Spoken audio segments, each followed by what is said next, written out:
Welcome back to Sports Charlotte. I'm Ashley Mahoney, your host this morning, or this afternoon, or this evening, whenever you happen to be listening. And joining us today is Davidson Athletics Director Chris Clunie. Chris, how are you this morning? I'm good, Ashley. I'm good. How are you? Oh, hey, there's coffee, so I'm set. And it even has a little sunshine on it, so we're really set. It's going to be a great day. Yeah, coffee is always necessary for sure. Exactly. Cheers this fabulous morning. Cheers. And today we are discussing an alumna of Davidson Athletics, Michaela Binter, and her project with the Davidson weight room. And from speaking with her, it is a 62-foot mural. That is a lot of space. A lot of space. Tell me a bit about the project, how it came about, and the vision for it. Yeah, Michaela's fantastic. She reached out, and you obviously are aware of the great work that she's been doing in the Charlotte region. And she reached out and was inspired to say, "Hey, I know there's some white space in the Davidson weight room right now. Would love to potentially put something together for you all." So we talked about it internally. Our head strength coach Evan Simon was fully on board, and she sort of talked about her inspiration around the intersection of Davidson athletics, the history of Davidson athletics, the history of athletes of color at Davidson, and then sort of tying the past into the present right now, right, and even potentially the future, just what we're dealing with from a racial and social justice perspective. So, she brought it to us, and we, happy to partner with us, and excited to see, what comes out of it. And speaking with her, she's a track and field alumna. She's now a fellow at Charlotte Country Day teaching there, but this will be her ninth mural and since the end of June. That's a lot of work in a very short span of time. But when you look at how that work began, even before she left campus, and the creation of the mural panel project, which she then took to the Levine Museum of the New South to discuss the Black Lives Matter movement as it is developing and expanding in Charlotte, and just the response overall to it. But something that you're seeing more specifically on a campus like Davidson's, which you can speak to phenomenally, because not only are you the director of athletics, but you're also an alum yourself. So that experience of wanting to come back and continue to give back to this institution, talk to me a bit about what you want to see going forward and the culture that you're trying to foster as the director of athletics.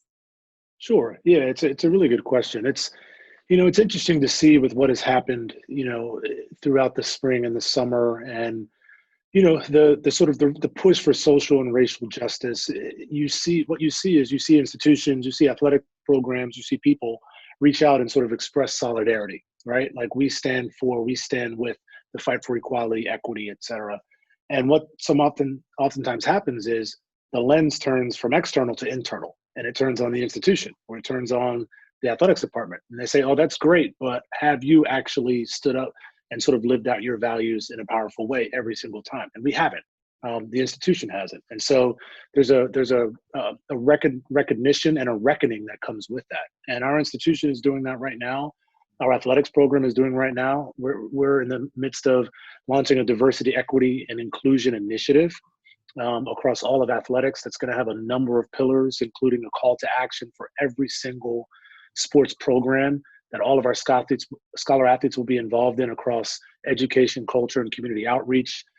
Everything from establishing diversity inclusion task forces to just a commitment and a pledge that this is what we stand for. We are a department that values diversity, equity, and inclusion in every form, and holds ourselves accountable to trying to live that out. That's the big part. And also, when it's grounded in your values, when things happen, you're not struggling to figure out what to do because you're already doing the work, right? Like, we want to be an athletics department that is doing the work in this space every single day. And so our scholar athletes, our coaches, our staff, everybody is committed to that. And I think it's important. You're seeing that across campus. Like, we want to be an institution, we want to be an athletics department that lives out our values. And the only way we can truly do that is for pushing for racial, social justice, standing with those that are less fortunate, and being able to push for positive change in this movement. In addition to this mural and the work that Michaela is doing specifically with touching on a lot of firsts for Davidson, of course, when people think of Davidson, times out of 10, they may think of Steph Curry, and rightly so. He's a tremendous, credit to not only the Charlotte region, but also to the athletics program itself. But you look at the people who have had to walk those lines and really break down those barriers and be the first. Someone has to be the first. And speaking of first, you yourself are a first. Tell me a bit about what's changed since you took over in your role as head of this expanding department, and what you want to see change throughout 2020. It seems like it just started, but at the same time, somehow we are almost in September, so it's going by very quickly. So over the next couple of months, what else do you want to accomplish? I think one of the biggest things that we want to accomplish is coming out of this period right now, not surviving, but thriving, right? There's so many challenges right now when you talk about COVID, right? And the impact that it's having on our nation, across the globe. And we're feeling that even at our institution right now, in our community, obviously, just to understand how to sort of not just return back to a normal, but return back to something better, right? So like, we don't want to just survive this and come out, gasping for air. Like, we want to thrive in this space. And we also, again, mentioned before, across the racial and social justice initiatives, just understand what's going on across our country and be better. Again, live out our values and stand for what's right. I always talk about so much of it is based on race, so much of it is based on politics, but a lot of it is really based on what's right and wrong. Basic human decency, equality, right? Like, we're talking about core values of our country, of our humanity, that manifest itself, or that are not manifesting itself in an equitable fashion. And so, from our perspective, with everything going on right now, it's really difficult. You sort of putting things on for sort of day to day, and it's hard to sort of create certainty within uncertainty. We are creatures of habit. We like comfort. We like structure, and everything right now, none of that provides that. Right. And so being able to live in a world in which we are adaptable, we're flexible, we're understanding, we're empathetic, and that, there is no returning to the normal, because it's not going to be the way that it was. And so we want to be better than we were before, and we want to continue to try to be the best version of ourselves. So that's something that we're trying to do. Now, it looks like you are, in fact, on campus. Have you had a chance to see the mural itself in progress yet? Yes. I'm back on campus. I guess this is my second full week back on campus, and we started school this past Thursday. I got a chance to see the mural for the first time on Saturday. Went up and met with Michaela, met her mom for the first time, which was great. Met some of her friends and colleagues who were helping with the mural, and it's awesome. Again, you kind of mentioned before, I didn't realize it was that big. It's really long, kind of where it is spaced up above, sitting above the weight room, but it looks great. It really adds a lot of color. Like, you walk in, you're like, wow, like instantly it just pops off the wall. And so I'm really excited to see the finished version, and, just understanding what she's done and seeing what she's done before. It's going to be pretty awesome work.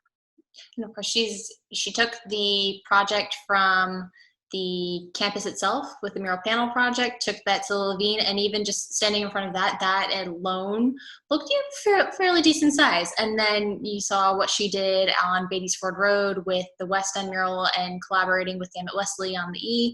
And then you look over off of Brookshire and the Unify mural that she did with Frankie Zombie, who she's working with on the mural in the weight room, and Garrison Gist, and a bunch of other artists. And it just seems like the sky is the limit for her. When you look at what athletes, sometimes they go on to be professional athletes. Sometimes their paths take them in a different direction. And to see what she's accomplishing, is the sky the limit for her? She's just going to keep going. She's going to go to outer space and just continue to expand, almost in a parallel with the size of the murals as they continue to grow themselves. Yeah, absolutely. I mean, she's tremendous. I don't know.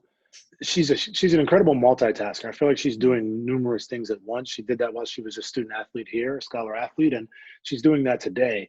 The sky truly is the limit. She embodies, again, the best of what our scholar athletes are. We ask a lot of our scholar athletes. We compete at the highest level athletically and sacrifice nothing in the classroom. There are some institutions that compete at the highest level athletically, but sacrifice in the classroom. There are some institutions that compete at the highest level academically, but sacrifice in athletics. And we don't do either. We ask both of all of our scholar athletes. It's hard to be a Division I athlete. It is extremely hard to be a Division I athlete at Davidson.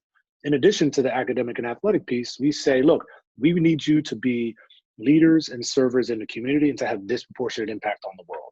And so you put all of that together, the expectations are really high, right? It is not a right to be a Davidson scholar, Davidson College scholar athlete. It's a privilege, and understanding that with great power comes great responsibility. We ask a lot. And so the expectations are high, and our scholar athletes, they always seem to exceed it. Again, so few and far between go on to be professional athletes, but our scholar athletes are some of our better students at Davidson. Forget like amongst the scholar athletes, they're some of our better students. There are enough of them that graduate summa cum laude and magna cum laude as general students. The graduation success rate for scholar athletes is actually higher than the general student body. So it's surprising in some ways, but also it's not. This is what we expect. It's just, they do it with the character and integrity and hard work and perseverance and all these things. That's what you just are really proud of, because they do things the right way. We try to do athletics the right way, and our scholar athletes like Michaela and everybody, and so many others, just take that and do things the right way. They do it in an honorable way. They do it in a way in which it makes you proud, and understanding that the community that we try to build is not perfect, right? But again, I mentioned trying to be the best version of ourselves, and that's all that Michaela and others are trying to do. They're trying to have that disproportionate impact on the world that we are pushing them to have. And so expectations are great, and they continually exceed them. Fantastic. Well, I know the next layer, which listeners, you can actually read about this in our August 27th print edition, but there's a feature running on Michaela and her work her recent recognition actually as a Knight Foundation Fellow for the Emerging City Champion Fellowship, and the work that she's doing. It's almost a continuation of something that she was doing while she was at Davidson as a mentor at West Charlotte.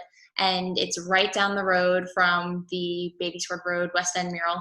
And she'll be pairing local artists from that mural and others in the community with students and creating a mural there as well. So I feel like every time we turn around, she has another project going on. Like you said, she's a fantastic multitasker, and gosh, I envy that. I feel like I would need a lot more of the coffee to be able to do that. We all envy that. Yeah. Oh, yes. But certainly she's on to a fantastic start for only having graduated a couple of months ago. And we appreciate you taking time to share not only this project, but the broader scope of what's going on at Davidson. Hope that you are well, that everyone in the department is well, that your families are well, and hopefully we'll be back on campus bugging you about, basketball or something in the not too distant future. Hopefully. Thank you so much, Ashley, as always. And thank you for always trying to tell our story. We really appreciate it. Absolutely appreciate your time this fantastic morning. But again, you may be listening to this in the afternoon, the evening, whatever time of day. Make sure that you check us out on the Queen City Podcast Network and on Spotify, SoundCloud, Apple Podcasts, wherever you get your podcasts. We're there. Again, Chris, thank you so much for joining us. I'm your host, Ashley Mahoney. Until next time.